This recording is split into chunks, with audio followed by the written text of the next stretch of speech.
하나님 말씀을 봉독하겠습니다. 이사야 60장 1절부터 3절입니다. 우리 찾으시면서 자리에서 일어서시겠습니다. 구약성경 이사야 60장 1절부터 3절 우리 함께 봉독하겠습니다. 일어나라 빛을 발하라 이는 내 빛이 이르렀고 여호와의 영광이 내 위에 임하였음이니라. 보라 어둠이 땅을 덮을 것이며 캄캄함이 만민을 가리려니와 오직 여호와께서 내 위에 임하실 것이며 그 영광이 내 위에 나타나리니 나라들은 내 빛으로 왕들은 비치는 내 광명으로 나아오리라. 아멘. 구약성경 이사야서는 구약의 복음서라고 일컬을 정도로 이 복음의 핵심을 잘 짚어주는 귀한 성경이죠. 크게 두 부분으로 나뉘는데요. 전반부는 1장부터 39장이고요. 후반부는 60장부터 66장입니다. 그래서 자유주의 신학자들은 다른 이사야가 썼다. 그러니까 다른 저자가 썼는데 내용이 너무 다르기 때문에 다른 저자가 썼는데 한 묶음으로 나중에 편집한 것이다. 그렇게 이야기를 하죠. 그래서 제1 이사야, 제2 이사야 이런 식으로 나누곤 합니다. 그렇게 나누는 이유가 1장부터 39장은 그 이스라엘을 향한 심판의 메시지가 주를 이룹니다. 뒤에 40장부터 66장에서는 앞에서는 심판의 대상이었던 그 이스라엘을 향해서 도리어 그 구원과 소망의 메시지가 절정을 이루게 되죠. 그 중에서도 오늘 이 본문 60장은 그 구원과 소망의 메시지의 클라이막스에 해당되는 그런 부분이 되겠습니다. 앞부분 1장부터 39장의 이사야 선지자의 그 비관적인 그 예언에 의하면 이스라엘 백성들은 그동안 죄악과 부패의 백성으로서 별로 소망이 없어 보입니다.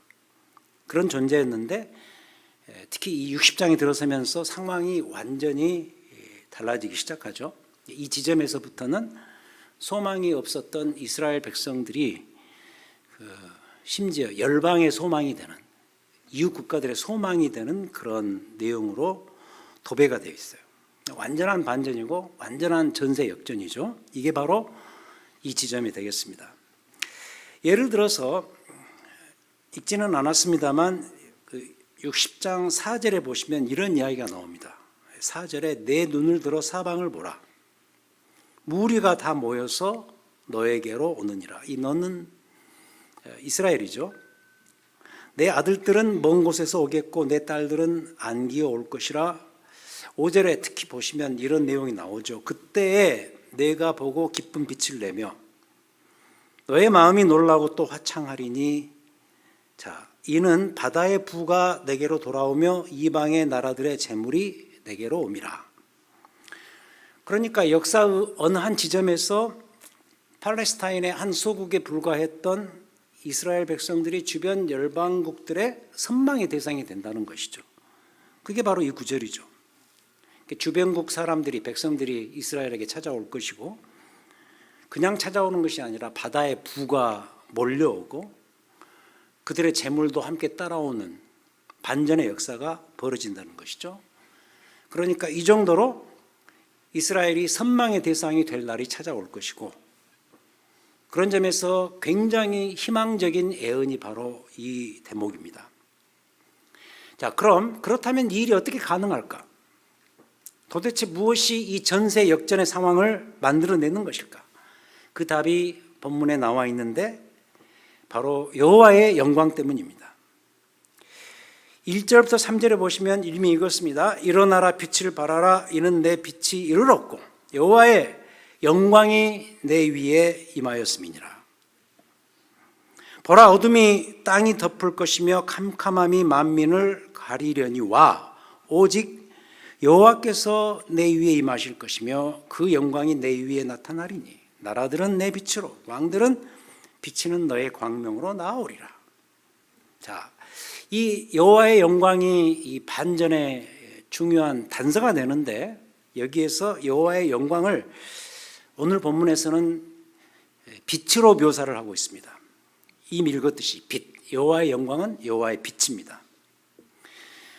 여러분, 빛이라는 것은 원래부터 스스로 존재해야 맞습니다. 빛이 이미 존재했으니까 그 빛 때문에 온 세상이 밝은 것이죠. 여러분, 낮의 해가 그 빛 자체입니까? 요새 우리가 장렬하는 태양이라 그러잖아요. 이 태양이 빛입니까?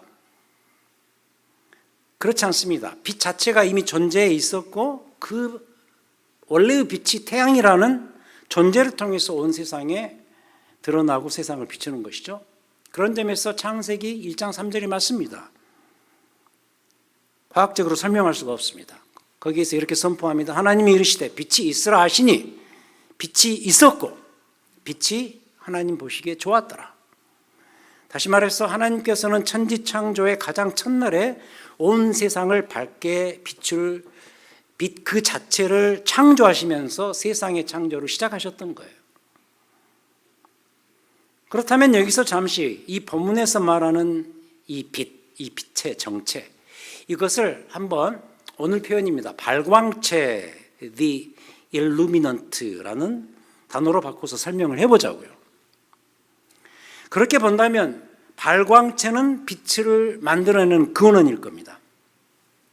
반면에 반사체는 뭐냐? 리플렉터, 반사체는 그 발광체에서 내뿜는 빛에 의존해서 그 빛을 다른 곳에 비추는 역할을 감당할 것입니다.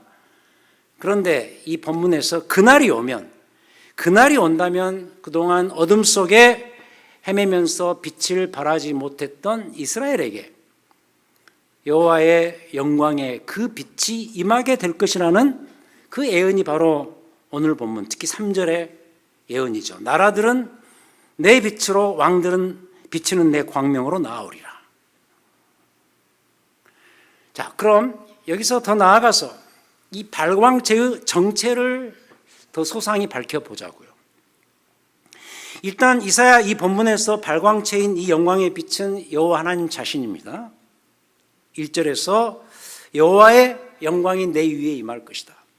여호와의 영광이 이 구절에서, 이 문맥에서는 빛으로 이야기가 되죠.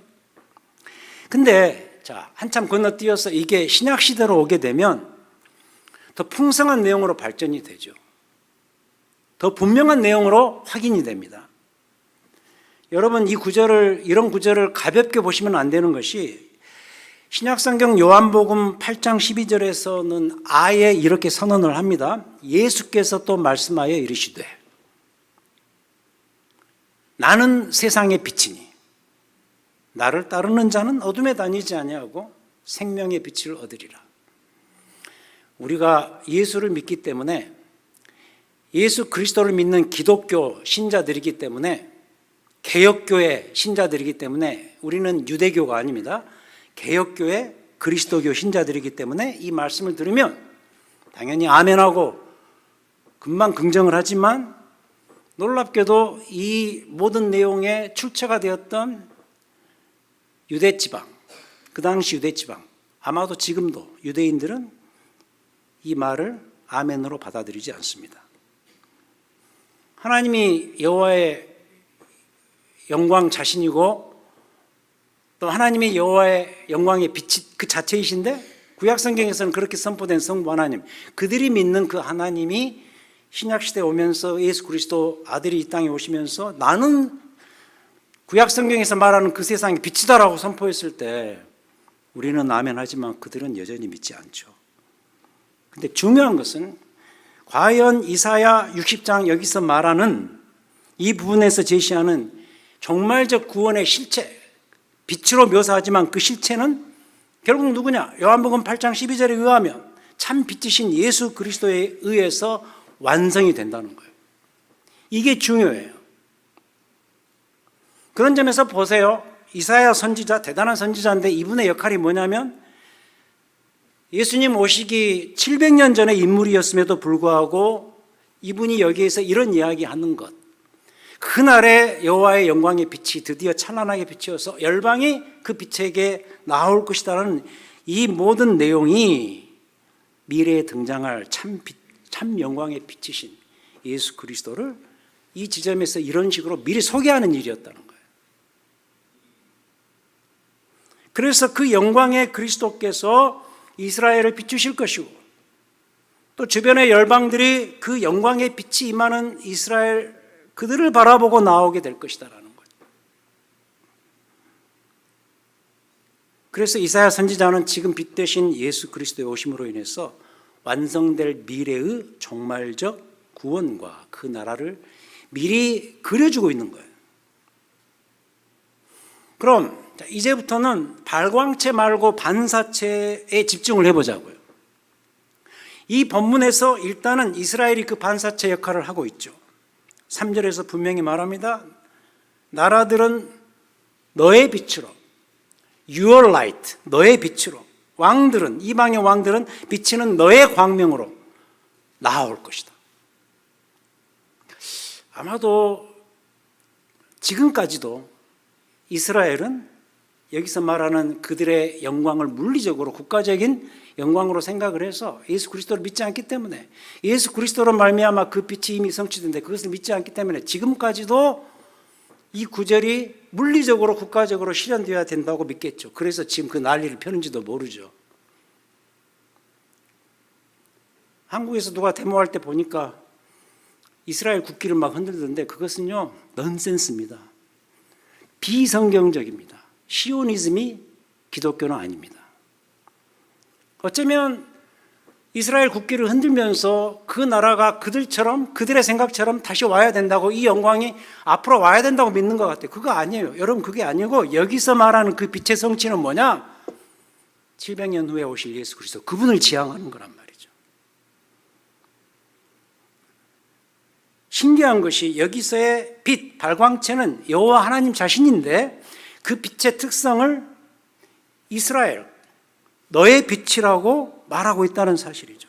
그만큼 주변국들이 이스라엘 자체가 그 발광체인 것처럼 오해할 정도로 이스라엘 위에 드러나게 될 빛의 풍성함이 어떤 것인가를 잘 설명해 주고 있다는 거죠. 그래서도 보십시오. 우리에게로 오자고요. 우리도 오해를 하면 안 되는 게 뭐냐? 신앙생활을 하다 보면 종종 속는 문제가 바로 이 문제가 아닐까요? 신앙생활을 하고 또 교회 생활을 하면서 우리 자신이 종종 발광체가 되려고 하는 그 유혹을 많이 받는다는 거죠. 사실은 반사체, 거기에 불과한 우리이면서도 우리는 발광체 역할을 못해서 안달이라고요. 월권 행위죠. 하나님의 자리를 우리가 꿰차려고 하는 아주 큰 실수죠. 그러나 비일비재하게 이 일들이 벌어지죠. 특히 이단에게서 그게 보이죠. 이단의 대표적인 사람들, 예를 들어서 과거에 문선명 이런 사람들 보면은 시작은 좋았어요. 시작은 건강한 기독교 서클에서 출발했어요. 그런데 중간에 변하는 거죠. 자기가 발광체가 되려고 하는 거죠. 크지만 작지만 이 일들이 많이 벌어지죠. 그런 점에서 반사체가 발광체가 되려고 하는 이 몸부림은 거대한 하나의 교만 덩어리죠. 근데도 불구하고 우리는 이 거대한 유혹에서 여전히 자유롭지 못합니다. 반드시 기억을 해야 돼요. 우리는 그 빛 대신 예수 그리스도의 반사체에 불과하다는 사실이에요. 특히 이 점을 우리는 요한복음 1장의 세례 요한에게서 배우죠. 저는 세례 요한을 이렇게 별명을 짓곤 합니다. 그는 그리스도의 손가락이었다. 우리 이런 말 하지 않습니까? 손가락을 보지 말고 손가락이 가리키는 달을 보라 그 말을 많이 하죠. 세례 요한이 그런 존재였어요. 요한복음 1장에 보면은 예수 그리스도의 등장을 설명하면서 세례 요한이 조연급으로 등장하는데 계속해서 세례 요한의 어록을 보십시오. 다 비슷한 말이에요. 나는 그리스도가 아니다. 광인처럼 메뚜기 석정을 음식으로 삼고 낙대 털옷을 입고 다니면서 기행을 하면서 광야에서 계속해서 그날이 왔다, 종말이 왔다, 그리스도가 올 것이다 이 이야기를 하는 그 존재를 보고 놀랍게도 사람들은 그가 그리스도가 아닌가라고 생각하면서 막 몰려들죠. 그런데 몰려드는 그들에게 사도 세례 요한이 어떻게 하죠? 난 그리스도가 아니다. 저분을 봐라. 보라, 세상 죄를 지고 가는 하나님의 어린 양이로다. 저분을 보아라. 나는 그분의 길을 걷게 하려고 광야에서 외치는 소리에 불과하다. 내가 와서 미리 물로 세례를 베푸는 이유는 바로 그를 이스라엘에게 드러내게 하기 위함이다. 내가 보고 그가 하나님의 아들이심을 알고 이제 증언하였노라, 이렇게 이야기하죠. 세례 요한마저도 반사체에 불과하죠. 발광체를, 반사체는 넘어설 수가 없습니다. 반사체는 발광체를 넘어설 수가 없습니다. 넘어가서도 안 되는 거죠.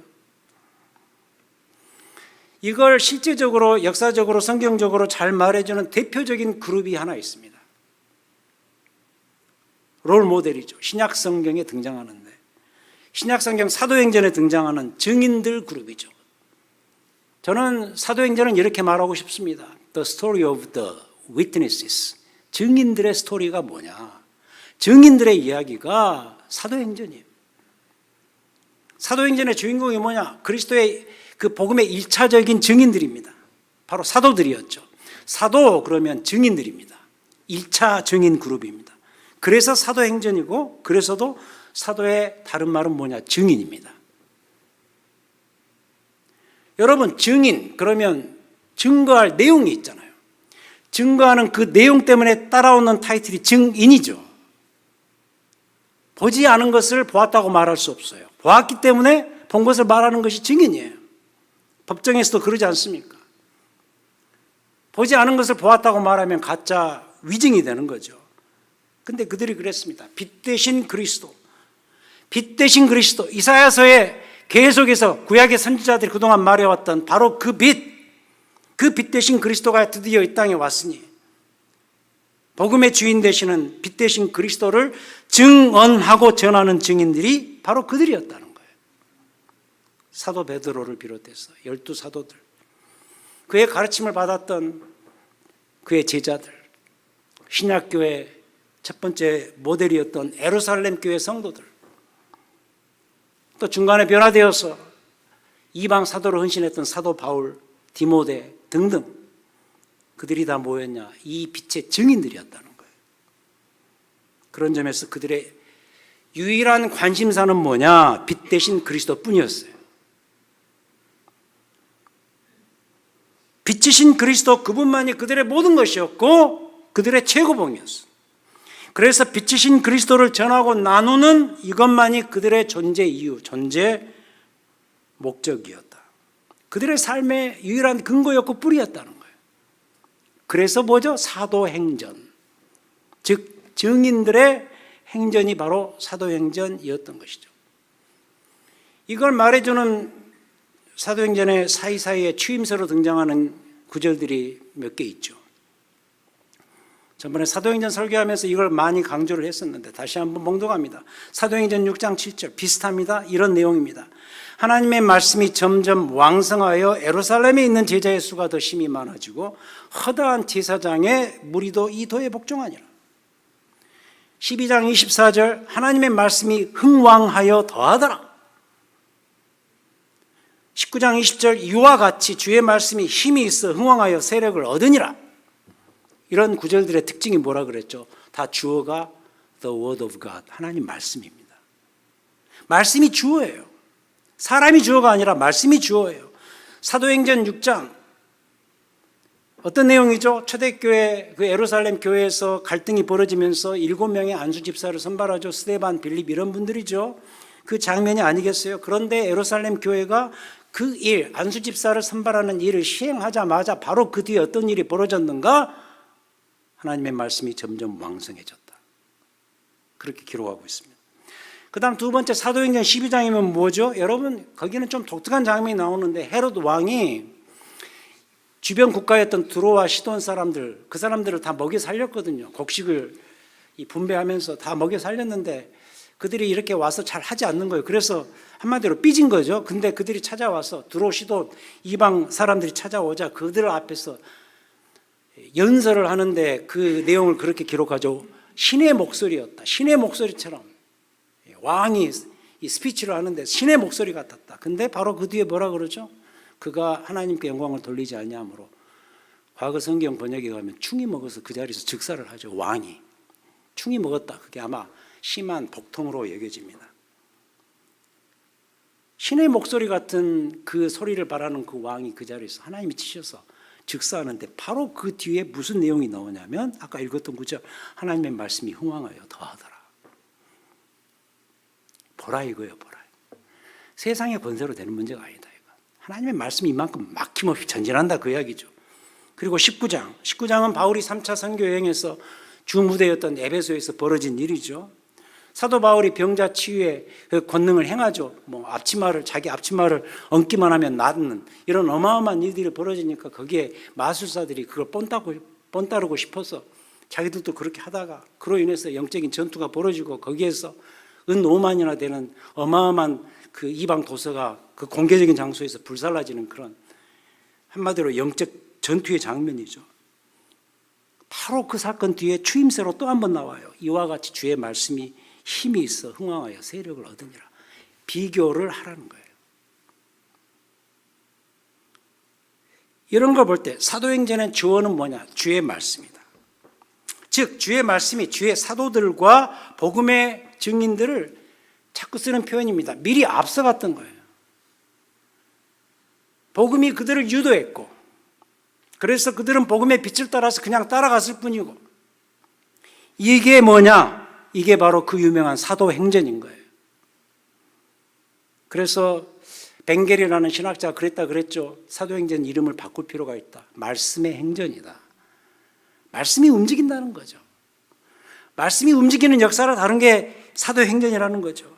그럼 이 부분을 오늘 말씀, 이 이사야서 이 버전의 말씀으로 바꿔 표현하면 사도행전은 결국 그 빛의 행전인 거죠. 여호와의 영광의 빛이 어떻게 움직였는가 그걸 보여주는 거죠. 여호와의 영광의 빛이 이스라엘을 통해서 나타난다 그러지만은 결국 그 빛이 아들 그리스도가 오심으로 인해서 성취되었고 그래서 앞으로의 이스라엘은 뭐냐? 지금 이 신약교회를 말하는 거죠. 신약교회는 그래서 그 빛을 따라서 그 빛을 전하는 반사체들인 것이죠. 신약교회가 존재하는 이유가 뭐죠? 그 빛의 반사체, 예수 그리스도의 반사체들인 거죠. 그들의 행전의 스토리가 지난 2000년 동안의 우리 신약교회의 역사죠. 뭘 말하겠어요? 교회가 존재하는 이유가 여기서 드러나는 거죠. 우리에게로 와보자고요. 오늘 이 본문의 이스라엘이 그리고 신약의 이 사도행전의 증인들이 지금 여러분들 자신이라면 우리 역시도 발광체이신 예수 그리스도를 전하는 반사체고 오늘 본문에서 말하는 회복의 축복을 통과시키는 축복의 통로들인 거죠. 우리는 축복의 근원이자 빛 대신 그리스도를 전하는 축복의 통로들인 거죠. 통로는 통로로서의 역할만 하면 돼요. 통로가 뭐예요? 이게 통로라고 합시다. 이게 통로면 이 통로를 통과시키는 원인이 있어야 되잖아요. 통로는 무엇 때문에 존재하죠? 이 원인을 통과시키기 위해서 존재하잖아요. 원인이 중요한 거죠. 이 원인에 의해서 규명당하는 존재가 뭐냐? 통로 아닙니까? 통로는 그래서 통로일 뿐입니다. 그 이상 그 이하도 아닙니다. 이 점은 오늘 이 본문에서도 분명히 나옵니다. 열방이 이방 국가들이 지금 이스라엘에게로 자발적으로 나오는 이유가 무엇 때문이에요? 이스라엘이 부러워서요? 물론 물리적으로 그러겠죠. 물리적으로는 이스라엘이 갑자기 융성해지니까 그거 보고 나오겠지만 그것 때문이 아니잖아요. 이스라엘에게 영광을 드러내시는 그 하나님의 영광의 빛이 부럽고 그리워서 나오는 것 아니에요. 이스라엘은 통로예요. 하나님의 그 영광의 찬란함이 너무도 탁월해서 우리식으로 표현하면 하나님의 그 영광을 아는 얼굴빛을 그리스도께 주셨잖아요. 그 그리스도의 영광의 빛을 우리가 바라보면서 이 세상에 많은 사람들이 하나님께로 나오잖아요. 지금도 이것은 사실이에요. 이 세상의 열방은 지금도 그리스도의 빛을 통해서 드러난 하나님의 영광을 바라보면서 하나님 앞으로 나오고 있는 것이죠. 고린도후서 3장에서 말하죠. 우리가 다 구약의 수건을 다 벗게 되었다. 그래서 이제 거울을 보는 것 같이 주의 영광을 볼 때가 왔다. 거울을 보는 것 같이 그리스도께서 우리의 눈에 보일 수 있도록 오셨잖아요. 하나님을 알 수 있는 그 영광의 빛을 그 이후의 4장에서 표현하는 것처럼 그 하나님의 예수 그리스도의 얼굴에 있는 하나님의 영광을 아는 빛을 우리에게 비춰줬다 그러시잖아요. 그렇다면 우리가 이런 종말적인 회복의 모든 것들을 가져다 주는 회복의 통로들 뿐이라는 거예요. 이걸 가지고 구체적으로 무언가 신앙적 차원에서 이 증인의 역할을 하는 게 뭐냐? 그게 선교인 거예요. 선교는요, 선교 그 자체로 목적이 아니에요. 오늘 이 본문에 의하면 그리스도의 빛을 온 세상에 소개해서 그 땅에 그 빛이 드러나서 회복되는, 이걸 지향하기 위한 교회의 영적 작업인 거예요. 그게 뭐예요? 선교예요. 지난 18년 동안 두 교회를 목회하면서 이 맥더밋 선교는요, 제 목회의 여정과 계속해서 함께 해왔습니다. 그곳에 가 계신 이철윤 장로님 부부와도 마찬가지죠. 제 목회 사역의 절반 이상을 함께 온 소중한 분들입니다. 그 중간에 이 장로님께서 거의 한 이제 10년 돼가네요. 이 장로님께서 그 남은 마지막 인생길을 맥더밋 선교에 헌신하겠다, 그쪽으로 선회해서 방향을 틀었을 때 목회자로서 개인적으로 여러모로 감사했습니다. 함께했던 귀한 교회 리더였던 장로님께서 이렇게 선교지로 가시게 됐다는 그 자체가 참 너무 감사할 일이죠. 그 감사의 마음은 지금까지도 계속해서 잘 남아있고요, 제 마음속에. 그곳에 둥지를 틀 즈음에, 그때는 지금 사시고 계시는 집이 아니죠. 그때 렌트해서 사셨던 그 집에 이제 시작을 하면서 몇몇 권사님들과 함께 방문을 했습니다. 그래서 장로님 가정과 함께 예배를 드렸는데, 그때 나누었던 본문이 마태복음 4장이었습니다. 아직도 기억을 합니다. 제가 마태복음 4장, 제가 그 부분을 읽습니다. 예수께서 비로소 전파하여 이르시되 회개하라 천국이 가까이 왔느니라 라고 복음 선포로 출발하시면서 바로 그 전에 이런 이야기가 나오죠. 예수께서 세례 요한이 잡혔다 함을 들으시고 갈릴리로 물러가십니다. 갈릴리. 나사렛을 떠나 스불론과 납달리 지경 해변에 있는 가버나움에 가서 사십니다. 나사렛은 예수님의 출생지죠. 예수님이 자란 곳이죠. 가버나움은 예수님이 사신 곳입니다. 근데 이 가버나움을 뭐라고 특징을 지어서 설명하죠? 스불론과 납달리 지경 해변에 있는 가버나움.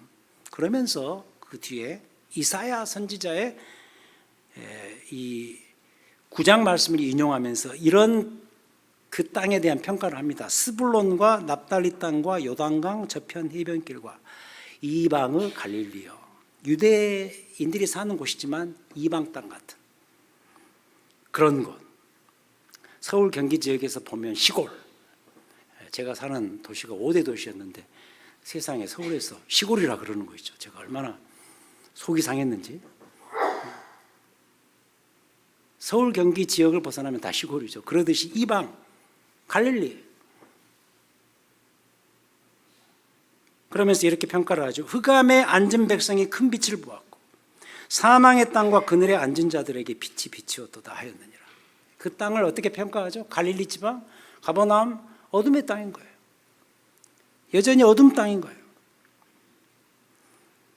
제가 그 구절을 읽고 말씀을 나눴던 이유가 뭐냐면, 일단은 맥더밋 현지의 땅이 이 구절에서 말하는 막막한 어둠의 땅으로 제게는 비춰졌기 때문이에요. 예수 그리스도의 빛이 전무하게 느껴지는 곳, 맥더밋 그곳. 근데 놀랍게도 그때부터 지금까지 예수 그리스도의 빛이 서서히 그 현지에 드리워져 가고 있습니다. 장로님 부부의 헌신적인 사역을 통해서죠. 그리고 매년 이 지점에 가는 단기 선교팀 역시도 장로님의 그 반사체 역할에 조금이나마 보탬이 되어 왔죠. 그런 점에서 나름 매우 의미 있는 사역이 곧 매년 여름 이 시즌에 참가하는 맥더밋 단기 선교고 비전 트립입니다. 오늘 맥더밋 단기 선교 파송식과 관련해서 오늘 본문 이사야 60장 이 말씀을 나누는 이유가 바로 여기에 있습니다. 그 이유는 다시 돌아갑니다. 우리는 발광체일 수 없다는 그 이유 때문입니다. 우리는 누구죠? 우리는 빛 대신 예수 그리스도, 우리의 발광체이신 그 그리스도를 반사하는 반사체에 불과합니다. 이장로님 부부는 물론이고 우리 역시도 다 주의 반사체들입니다. 이 의식이 있어야 돼요. 아까 찬양팀과 함께 불렀던 그 두 번째 찬양 있죠? 송축해 내 이름, 아주 알려진 유명한 찬양이죠. 제가 한번 주문을 했습니다. 한번 이거 부를 수 있으면 좋겠다 해서 불렀는데, 우리가 감사하고 여호와께 영광을 돌려야 되는 수많은 이유가 있죠. 그 찬송의 부제가 만 가지 이유입니다. 만 가지 이유 때문에 우리가 주의 이름을 찬양하지만, 그 이유를 다 응축해서 한 가지로 좁혀서 딱 한마디로 말하자면 우리 주 예수 빛 대신 그리스도, 그분을 찬양하고 그분과 함께 있는 것, 그 자체가 내 인생의 모든 목적이고 행복이다. 이 사실을 안 자가 이 사실 때문에 가는 거예요. 그 사실을 전하는 거예요. 그런 의미에서 반사체인 거예요. 영적 조급증 조심해야 될 것이고, 인내의 기다림이 필요하고, 우리의 섬기는 작은 사역들로 인해서 하나님께서는 이걸 믿어야 된다. 언젠가는 그 어둠의 땅을 하나님 당신의 아름다운 빛으로 채울 것이다. 이 본문 다시 한번 제가 읽어보겠습니다. 일어나라 빛을 발하라. 이는 내 빛이 이르렀고 여호와의 영광이 내 위에 임하였습니다. 보라, 어둠이 땅을 덮을 것이며 캄캄함이 만민을 가리려니와 오직 여호와께서 내 위에 임하실 것이며 그의 영광이 내 위에 나타나리니 나라들은 내 빛으로 왕들은 비치는 내 광명으로 나아오리라. 예수 그리스도의 영광의 빛이 그 맥더밋 현지의 땅 충만하게 드러나고 비출 것을 기대하시면서, 이 날을 기약하면서 이 맥더밋 선교에 임하는 우리 이장로님 부부, 그리고 이번에 함께 참여하는 단기선교 팀원들, 그리고 뒤에서 함께 기도하고 후원하시는 우리 크로스포인트 교회가 되시기를 우리 주님의 이름으로 축원드립니다. 하나님,